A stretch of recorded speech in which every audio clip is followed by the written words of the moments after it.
So it looks like fantasy authors are getting fed up with the poor adaptations of their material. They're calling out unfaithful TV adaptations. There's a growing number of them, actually. And this article from, I think it's a Hollywood Reporter, said that it's a good thing that Tolkien's no longer alive, or he would have choice words for Amazon.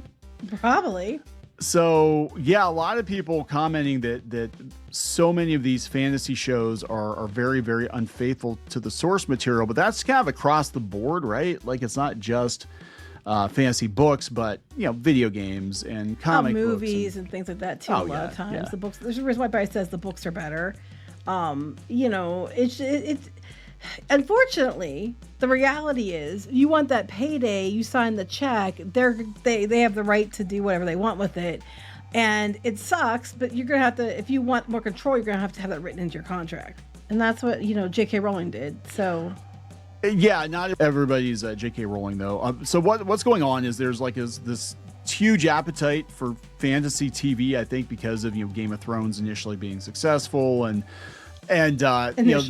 initially, right? And you want to talk about, dropping the ball. But so all these fantasy novels and books and games are getting adapted to television, but the adaptations are not great. Fans have been calling it out. If you called it out 2 years ago, if you called it out as a fan 2 years ago, you were a Nazi, bigot, homophobe, racist, whatever. But now the authors are even like, yeah, it could have been better. And I just saw a story the other day on the ElfQuest couple. The couple does ElfQuest, and they actually passed on an animated adaptation of their work because they wanted to cut major characters and plot points out, and they're like, well, it's not going to be the same thing. Well, that's just it. I mean, whether they're doing it for time constraints or whatever, it's not. If you want it to be your work, then you can't let somebody else have it. A lot of times they want to change it, and make it their own OC. They make it for a modern audience, make it their own, and by doing that, they're basically just, using your name recognition and changing everything about it.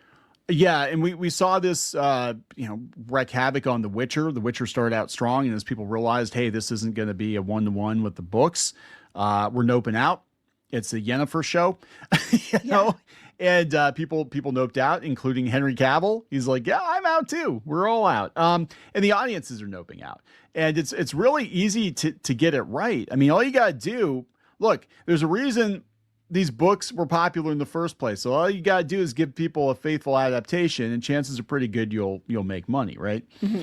But if you screw it up, it's not going to work out very well for you. No, I mean, the argument can be made, though. If you want the book, just read the book.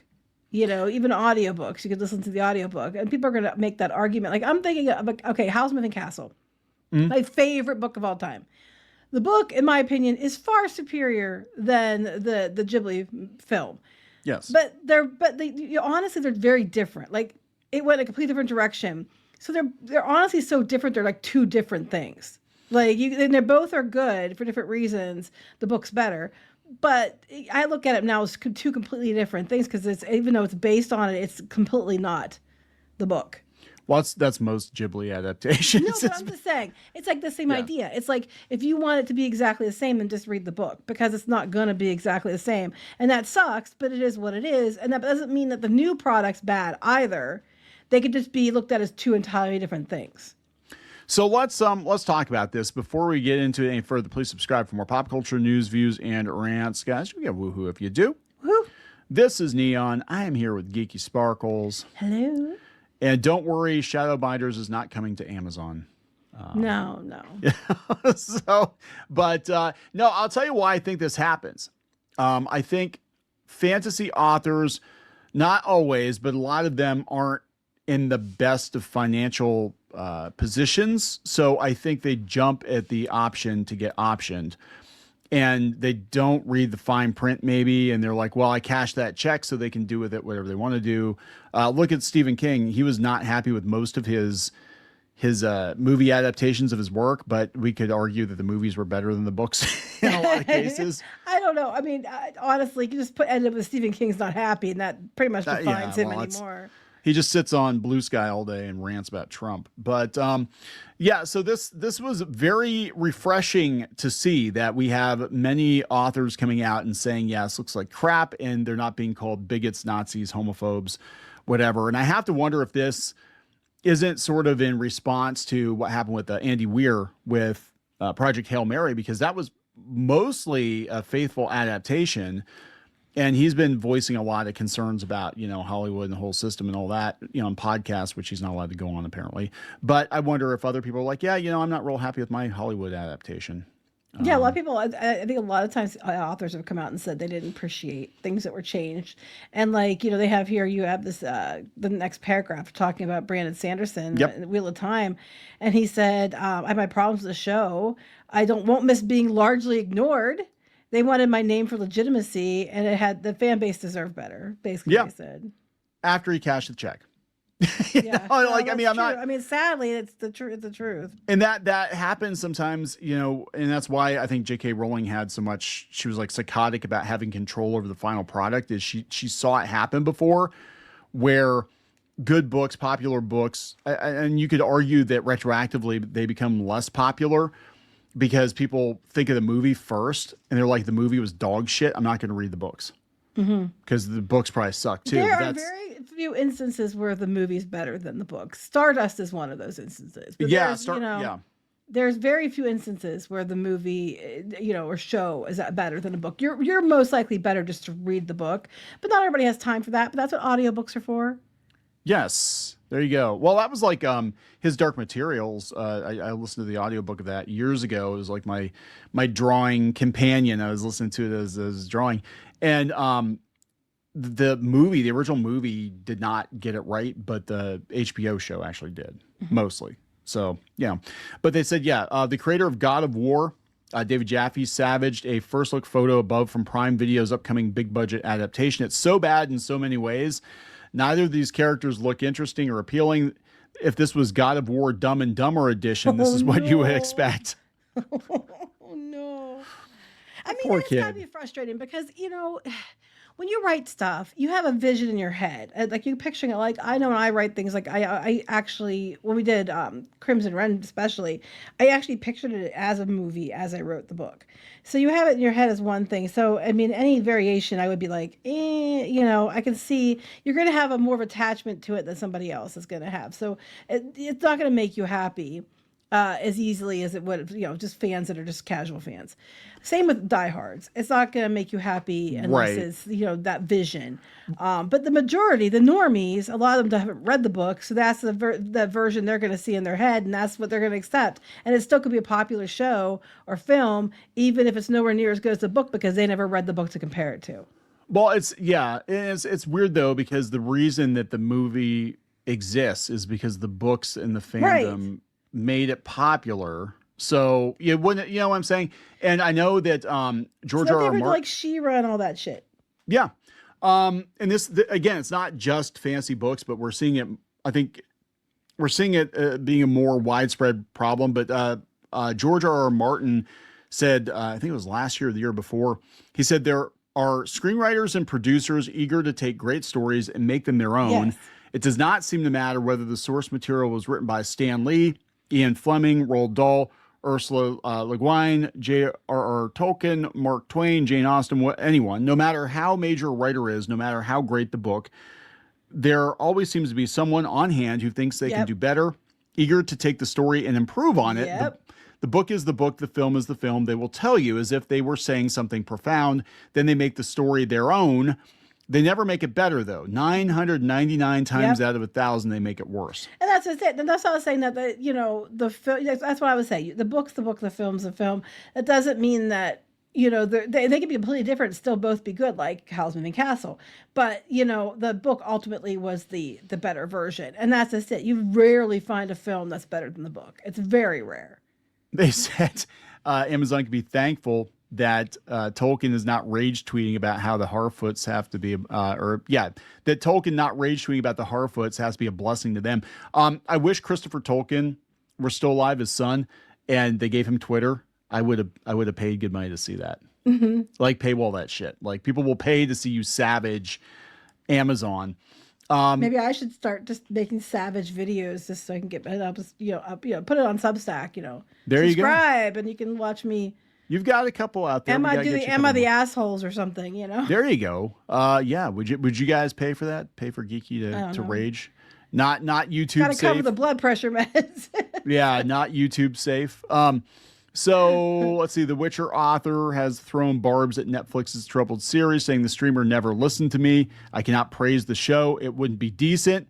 And they lost Henry Cavill amid still murky circumstances, with the actor having hinted that fidelity to the source material was a core issue. Yeah, he was a huge fan. It wasn't just hitting. He was basically saying it. He's like, it's shit. They're ruining the character. They're ruining the world. But that was basically what he was trying to get across. He probably wasn't allowed to say shit about the shit. But The Witcher, like The Witcher started off strong, and they really, like, Netflix really thought they had another Game of Thrones, and then second season on, it just completely fell off and nobody talks about it.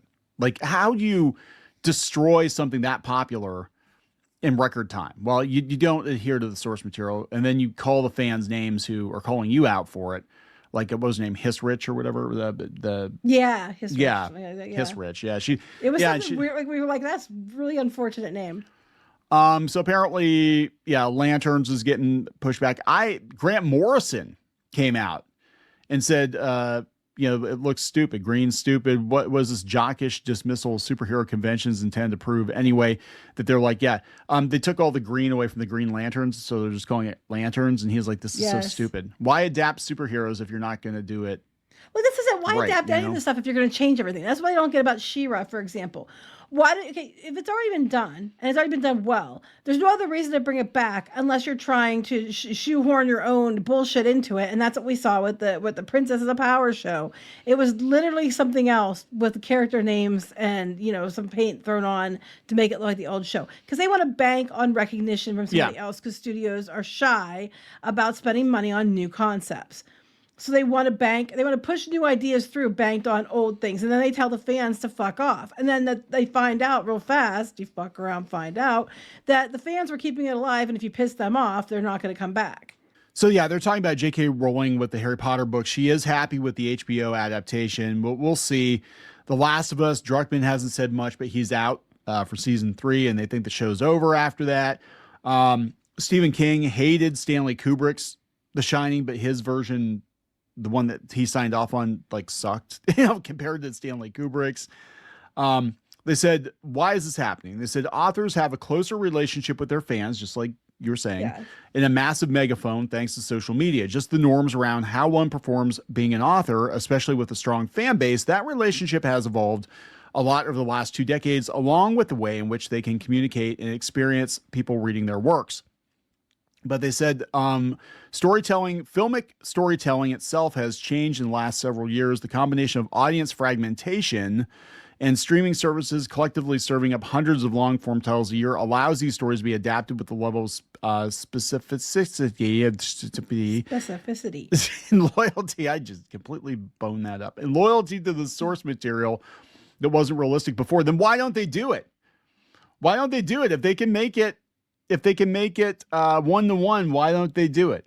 Like before, just make it 1-to-1 and see what happens. You know what I mean? They used to have excuses like, "Oh, we can't do this scene because special effects limitations. We can't. It just doesn't work." And I would buy that, but then there's some scenes that they cut out. I'm like, why would you cut that out, or why would you change this character? And they're like, well, it makes for a better movie. I'm like, yeah, but the reason there's a movie in the first place is people like the book. Right. Or they wouldn't be having an IP to even mess with. I think, and this is just my personal opinion, I think people didn't check the source material like they do now. Like back in the day, you would put out a Wizard of Oz or something, and a lot of people, maybe they never read the book, right? And people went for years watching the movies, never reading the book. But I think the majority of people don't even read the books, and they said that there's a huge trend anymore of people not reading. So this is the issue, is because they can get away with it. People aren't going to know any different. Like, you're not going to know. And so, people are going to argue that this is a really good adaptation of something, and the author might get mad because it's different, but the normies aren't going to know. Well, I think again, with the internet, I think that it's changing things, because one, you're hearing about the authors being unhappy in real time. That never happened before. The whole situation with P.L. Travers and Walt Disney and Mary Poppins, that was all back channel. You never heard anything about it until years later. There was a tell-all. She did not like the movie, right? Mm-hmm. Now, if that situation had happened today, she'd be on Twitter like J.K. Rowling, just ranting about how much she hated the movie. Probably would be. Or I hate that Walt Disney. He's such a piece of crap. Yeah, exactly. And I think also people can use the internet now to check it against the source material. Whereas before it's like, oh, this is based on a book I've never read. I have to go to the library and get the book and read the book for myself to find. Now they can just like, hey, Google, what's been changed from the book? Oh my God, all this stuff has been changed. Well, I hate this movie now. Yeah. So, I mean, I think that's different too. But yeah, you can't get away with it. To me, I think you can enjoy two different things if it's done well. You, like I said with House Moving Castle, you can enjoy two different versions of something. Ultimately, one is superior, but that doesn't mean that you can't enjoy another one. However, if you've read the book first, it makes it a lot harder. Because to be fair, I read the book after I watched the anime, and if I had read the book first, I probably would not have been happy. So I think, I think the opposite can be true too. Someone can watch a movie adaptation and then be like, "Oh, I want to go read the book now." For example, Project Hail Mary. Our daughter went and bought the book after she saw the movie. Yes, she did, and The Martian. And a couple of his and a couple other books by the author because they were like they liked it so much. So I think the opposite can also be true, where they might mangle the adaptation of your work, but if people like it and enjoy it, that might mean that they will go and read more of your work or read that piece of work. And usually, since the books are superior to the films, they'll be like, oh, well, that was a much better version. But they can both stand on their own as good. It's just that it's harder when you've been a fan of the book to watch a poor adaptation than it is to watch the adaptation first, then go read the book. Yeah, no, I agree. But it could further your career if people come read your book because of the adaptation. Well, that happens a lot of times. Like sometimes an author will put a book out and it kind of sits in obscurity for years, and then the movie comes out or the miniseries comes out, and then people are like, "Oh, I'm going to go back and read that." Right. now. I didn't know this existed, but now I want to read it. Yeah. It's interesting though. This is kind of like making excuses. They said, yeah, Lord of the Rings, the original Lord of the Rings was had mass appeal and it was hugely faithful. Actually, Tolkien scholars would disagree. There were a lot of liberties taken with it, but it was made more palatable, I think, for normies. That's just it. It was made palatable for normies. So people love it. They're not going to go read the book. Like, I like the movies. Am I going to go read the book? No, because they're too long. And honestly, I've seen some of the stuff out of the book. I would be like, this isn't for me. I don't. But I like the movies. The same thing is sort of happening now with the Dune movies, where the language and stuff is so like everyday street level. It's I mean, I hate to say they dumbed it down, but they've dumbed it down. And I don't like the visual aspect of the Dune movies that much. I don't hate the movies. I think they're good for what they are, but like I really like David Lynch's batshit crazy visuals on the Dune movies, but Dune's very, very hard to adapt because so much of it takes place in the characters' heads and is a very hard thing to adapt. So you can kind of understand making changes there. But they said streamers are trying to balance making wide appeal content. They're trying to say the Rings of Power is wide appeal content, right? And pleasing a vocal, hardcore fandom that can often have a religious view of quote unquote canon, and now have authors potentially breaking ranks to join fans in their criticism. Well, the authors know the fans made them, right? Yes. So, I mean, you can and I think they're like, hey, people hate this thing, but this is not my thing. They took the name of my thing and made a completely different thing that sucks. And now people think my thing sucks because... Well, that's also true. I mean, if something is done poorly, I mean, if it's something that's really done well, but it's very different, but it's done well and people like it, like, the Lord of the Rings books or whatever, or Ghibli's House and Castle, it'll lead to people maybe possibly going and looking at it. But if it's done very shittily, then they're going to be like, I never want to read anything from this guy because this guy sucks. That's also valid. That is true. So that could be long-term brand damage, right? A bad adaptation could basically end your writing career too, because people might be like, this guy puts out shit. Didn't you see that shit sci-fi? That's a very valid point. Yeah. So yeah, I think you need to be protective. I think these authors going forward, knowing this and that there are so many of them, they need to be more like J.K. Rowling and have a very tight grip on their stuff. And may they pass? They can say, no, we're not doing it because you are demanding too many things. But then, you know what? You're going to have to make the decision. Do I want to let them have more control and potentially get it out there that it's something that they do well? Or do I want to take a risk where they have control, I have no input, and then they totally fuck everything up? Yep. All right. So we're going to wrap it up? Yes. Please subscribe for more pop culture news, views, and rants. We'll talk later. Bye.